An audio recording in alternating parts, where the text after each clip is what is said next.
Merci mesdames et messieurs, c'est l'heure de votre magazine Discours au peuple. Vous le savez très bien, nous passons quelques questions d'actualité du pays. Alors aujourd'hui, nous allons encore une fois revenir sur cette invasion ou agression dont fait face la République démocratique du Congo de la part de son voisin qui est le Rwanda. Alors il y a le front sécuritaire, le front militaire qui est également déclenché. Il y a également le front spirituel qui n'est pas le moindre par rapport à ce que connaît la RDC actuellement. Alors, de l'autre côté, il y a l'Église Corps de Christ qui s'est divisée carrément en deux. Il y a la confession, l'Église catholique et l'ECC qui évoluent en cavalier solitaire en train de mener des lobbying ainsi que des consultations au sein de plusieurs autorités politico-administratives et autres leaders d'opinion.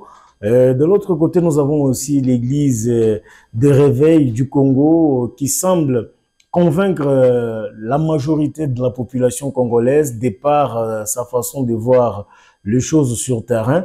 Alors, pour en parler, nous avons le plaisir de recevoir dans ces magazines le Monseigneur Sylvain Kassonga qui est avec nous. Merci beaucoup d'avoir répondu à notre invitation, révérend. Merci beaucoup. La RDC fait face à une guerre d'agression lui imposée par son voisin qui est le Rwanda. Nous voyons aussi le front spirituel de l'Église qui n'est pas des moindres dans cette démarche. Quel est d'abord l'apport de l'Église dans cette guerre d'agression dont est victime la République démocratique du Congo? Oui, merci pour la question. Nous devons savoir que l'Église, pas seulement l'Église de la République démocratique du Congo, mais l'Église en général, est un soutien très capital pour le peuple de Dieu. Quand je pense que vous êtes chrétien comme moi, quand vous lisez les Écritures, vous allez voir qu'il y avait 3 onctions depuis le temps en Israël. Il y avait l'onction prophétique, l'onction royale et l'onction sacerdotale. Et les 3 onctions marchaient ensemble. Vous allez voir qu'à chaque moment qu'Israël était combattu, ils avaient des problèmes, ils faisaient recours à l'Éternel à travers les prophètes. Et c'est le rôle que l'Église est en train de jouer actuellement. Ma hiérarchie à Kinshasa, j'ai cité l'archevêque président Ejiba, Seba, avec tous les chefs de confession religieuse pour organiser des prières, des concertations, de façon à ce qu'on soutienne. Donc nous sommes là pour soutenir les autorités établies en place pour voir comment, avec l'aide et le concours des dieux, une solution pourra être apportée à cette agression. Oui, comment vous avez trouvé aussi la démarche de certaines confessions religieuses, en l'occurrence l'Église catholique romaine, il y a aussi l'ECC, que nous voyons évoluer loin des églises de réveil en menant des consultations ainsi que des rencontres avec différentes autorités et certains leaders d'opinion. Mais dans l'opinion publique congolaise, il semble que toutes ces démarches ne sont pas le bienvenu auprès des populations congolaises, mais qui soutiennent beaucoup plus l'Église des réveils du Congo. Quelle est la particularité dans ça? Non, vous savez, le Seigneur Jésus lui-même nous a donné ou nous a légué un ministère, le ministère de la réconciliation. Et tout ce que nous voyons, nos collègues, l'Église, les responsables de l'Église catholique comme ceux des protestants, l'Église du Christ au Congo, faire, je dirais que c'est une bonne chose si cela est vraiment sincère. Mais s'il y a un agenda caché derrière cela, là alors ce n'est pas une bonne chose. Mais je sais que l'Éternel est Dieu qui sonde les cœurs, c'est lui qui va nous juger. Le but, s'il est réellement celui de réconcilier les peuples, tant mieux. Puisque notre souci en tant qu'Église, notre souhait le plus ardent, c'est la réconciliation du peuple, c'est l'unité et l'intégrité de notre territoire, la République démocratique du Congo. Et si cette voie pourra nous y amener, tant mieux. nous nous battons notre combat, notre cheval de bataille dans tout ce que nous entreprenons aussi comme activité, comme action. Nous voyons les autorités, nous consultons aussi la société civile de laquelle d'ailleurs nous faisons partie. Nous avons des concertations, nous nous battons ça et là pour le vivre ensemble. Bref, ce que nous cherchons, c'est cette unité, cette cohésion de nos populations. Ouais. Oui, maintenant, en dehors des consultations, est-ce que la prière de façon solennelle n'était-elle pas aussi importante à pouvoir envisager que de mener des consultations qui s'avéraient être purement politiques?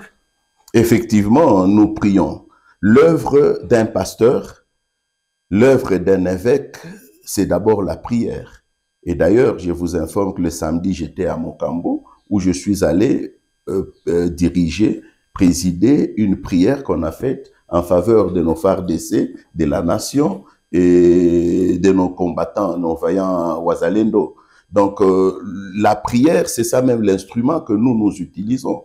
Et chaque samedi, presque, au niveau de Kinshasa, notre confession organise différentes prières. Et nous, ici, nous sommes en train de travailler en interne avec tous les chefs de confessions religieuses. Je pense que d'ici là, nous allons vous inviter pour couvrir cette grande manifestation que nous sommes en train de préparer, la prière pour la nation et la sauvegarde de l'unité et l'intégrité territoriale.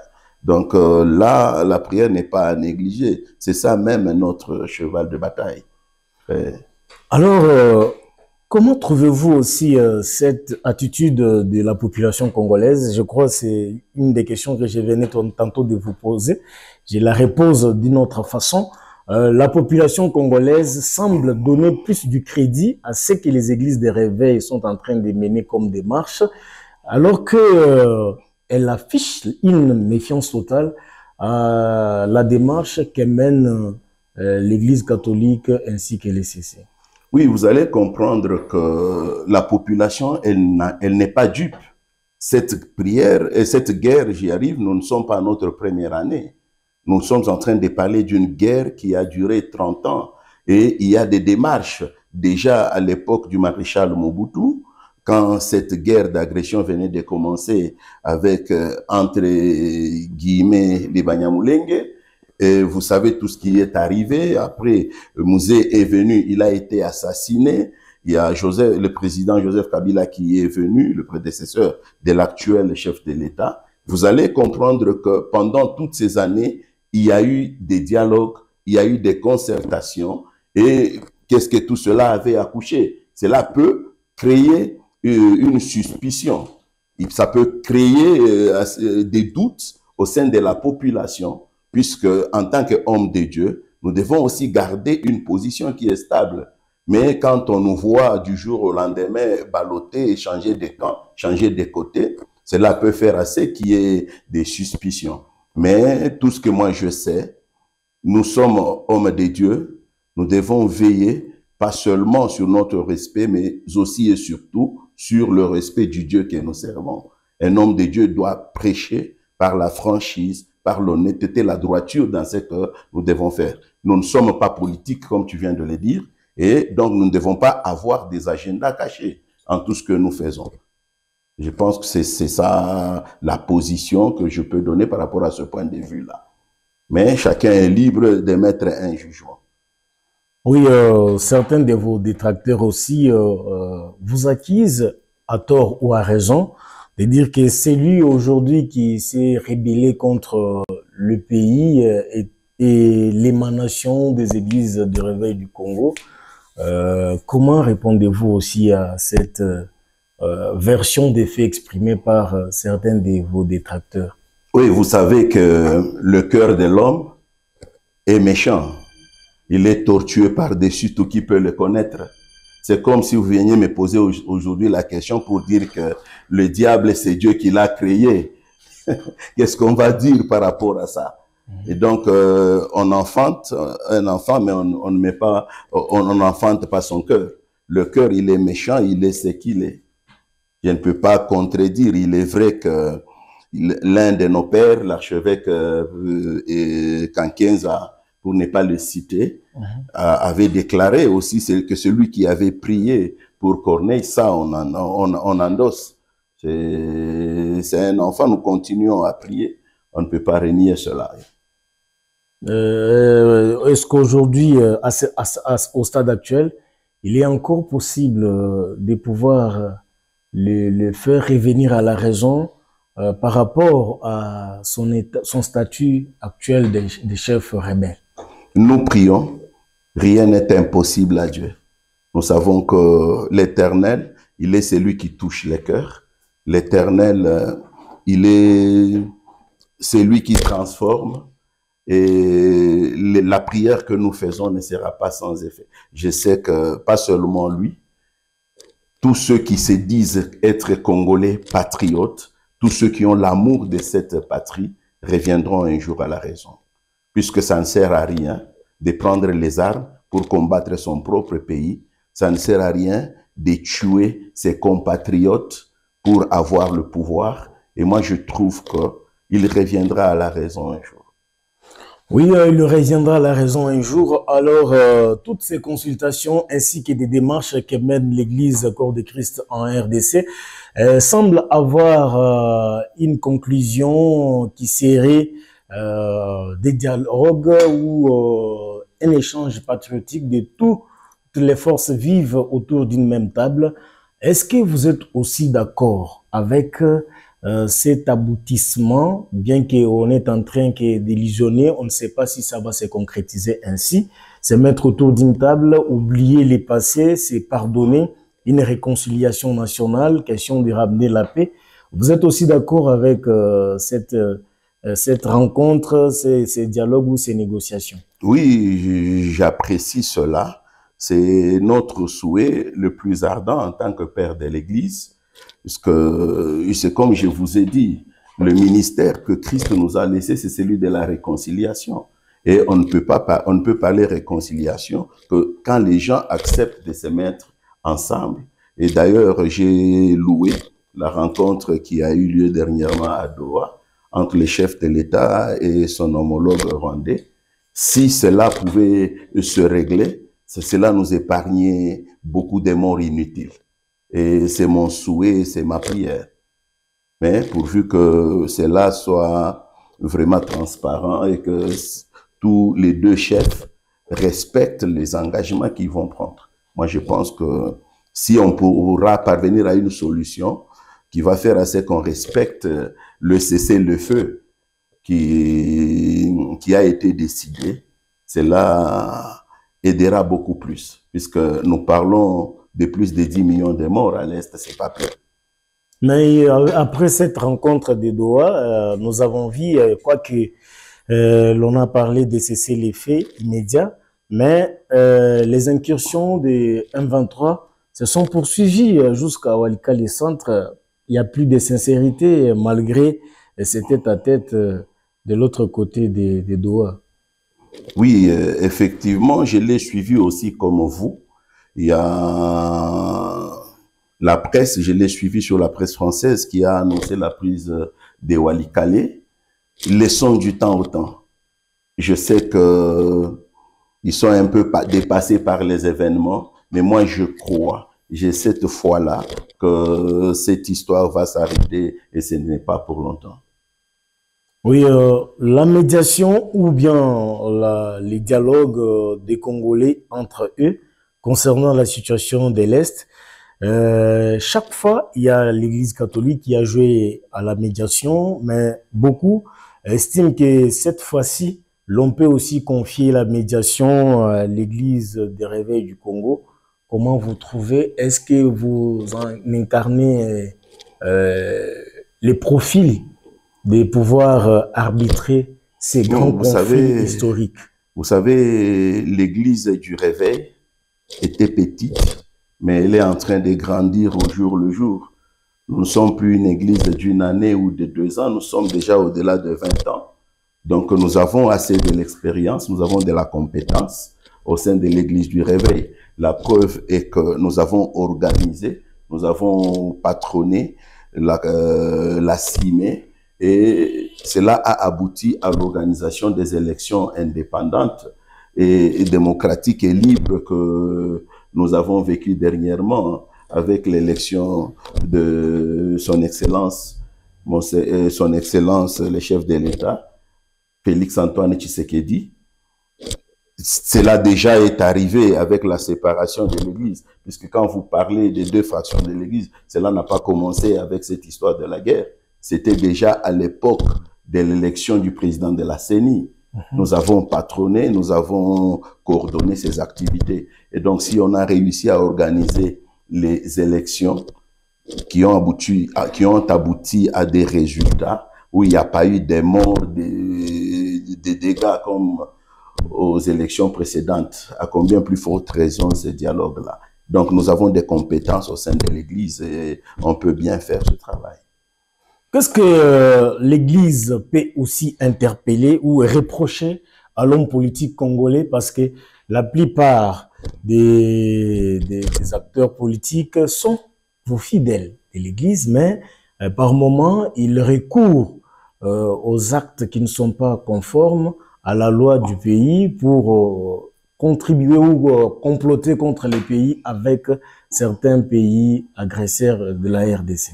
Et là, en tant que père spirituel, en tant que porte-parole de la plateforme des confessions religieuses, en tant que père de l'Église du Réveil du Congo dans la province, je vais exhorter à tous mes collègues, à tous nos fils dans la foi, à tous les pasteurs et leaders d'avoir un seul message pour le moment.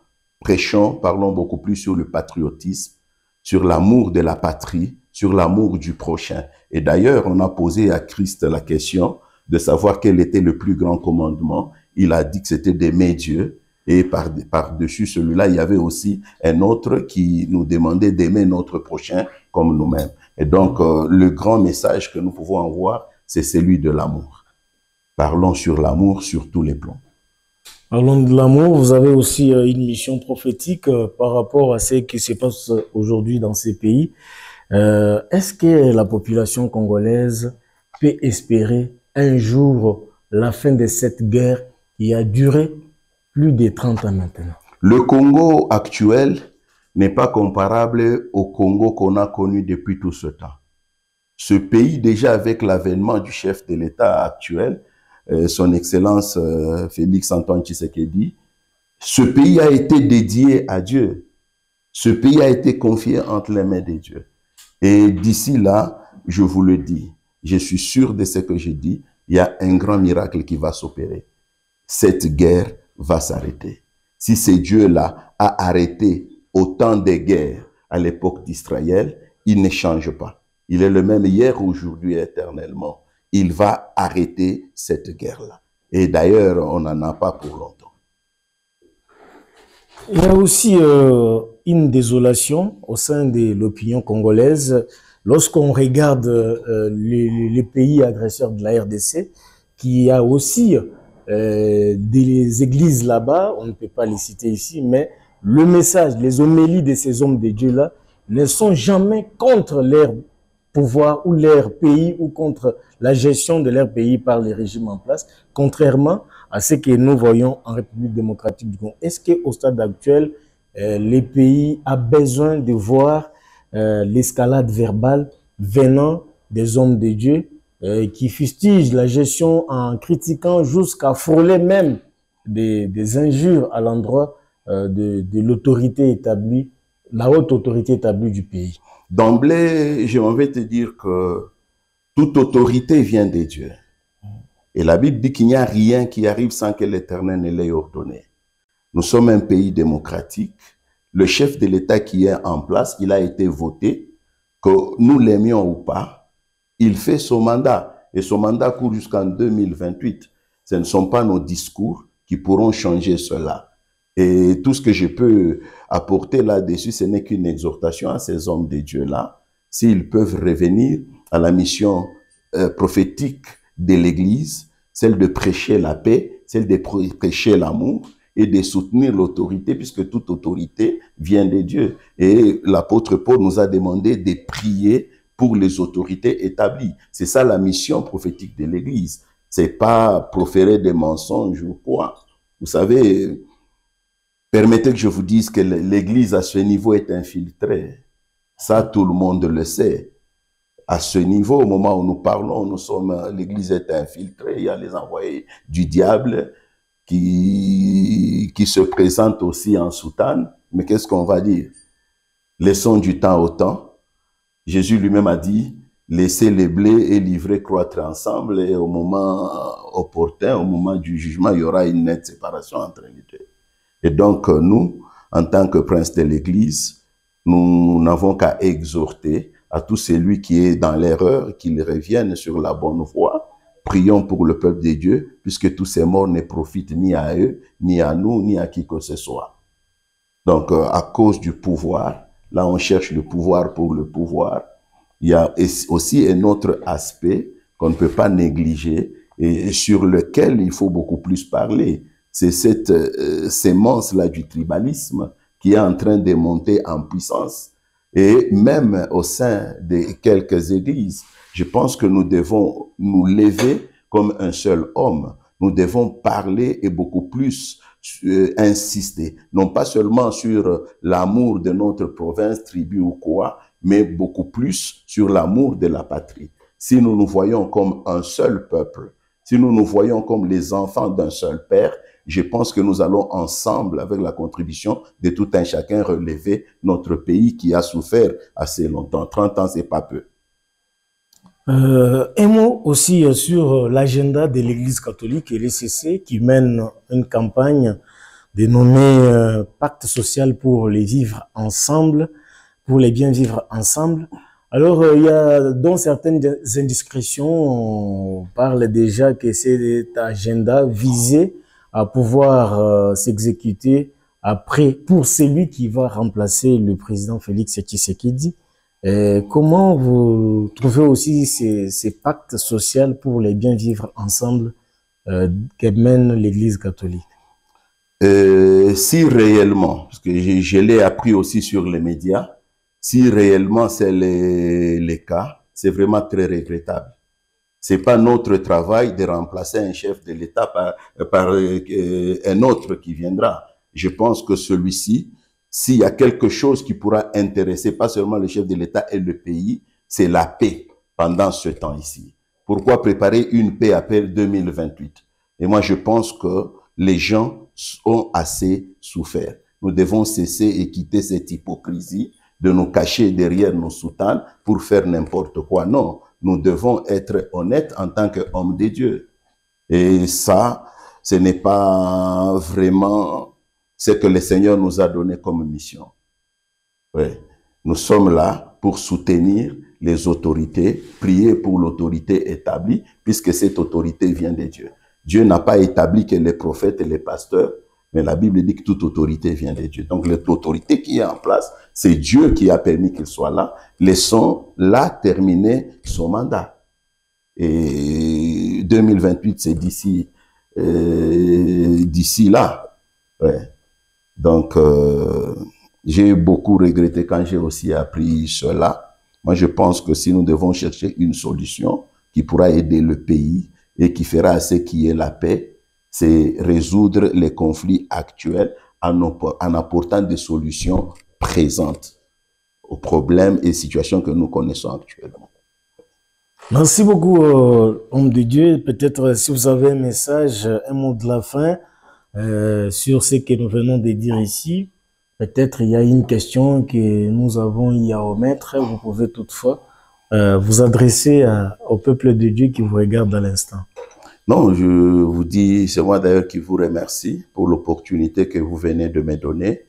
Lèvons-nous tous comme un seul homme, soutenons notre pays, battons-nous pour la souveraineté, pour l'intégrité, ainsi que pour la cohésion nationale. Nous n'avons qu'un seul héritage que nous avons reçu de nos aïeux, le Congo. Et prions pour que ce pays soit indivisible, qu'il demeure un, tel que nous l'avions hérité de l'époque de nos aïeux.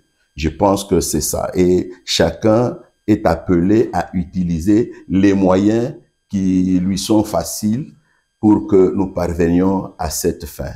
Hommes de Dieu, unissons-nous dans la prière, hors de nos couleurs, des confessions religieuses, hors de nos tribus, comme un seul peuple, défendons l'intégrité de notre territoire et surtout en implorant la grâce divine, puisque je sais que rien n'est impossible à Dieu. Merci. Merci beaucoup, mesdames et messieurs. C'est même par ici que nous mettons un terme à cette intervention d'aujourd'hui, Discours au peuple. On se fixe rendez-vous très prochainement pour un autre numéro et à la prochaine.